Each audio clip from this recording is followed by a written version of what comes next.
بسم اللہ الرحمن الرحیم۔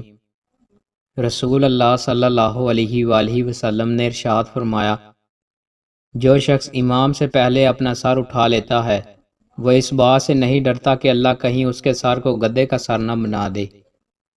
رسول اللہ صلی اللہ علیہ وآلہ وسلم نے ارشاد فرمایا، انار کھاؤ کیونکہ انار کا ہر دانہ معدے میں جا کر دل کو روشن کرتا ہے اور 40 دن تک شیطان کو نکال دیتا ہے۔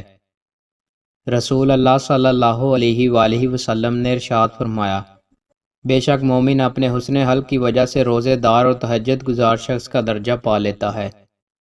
رسول اللہ صلی اللہ علیہ وآلہ وسلم نے ارشاد فرمایا، جب تم میں سے کسی کو غصہ آئے وہ کھڑا ہو تو بیٹھ جائے، اگر غصہ ختم ہو جائے تو ٹھیک ورنہ لیٹ جائے۔ رسول اللہ صلی اللہ علیہ وآلہ وسلم نے ارشاد فرمایا، جو شخص جتنا دور سے مسجد آتا ہے اتنا ہی زیادہ ثواب کا حقدار ہوتا ہے۔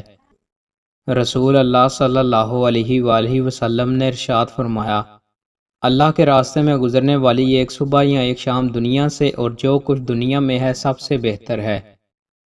رسول اللہ صلی اللہ علیہ وآلہ وسلم نے ارشاد فرمایا، قیامت کے دن عبادات کے متعلق سب سے پہلے سوال نماز کے بارے میں ہوگا۔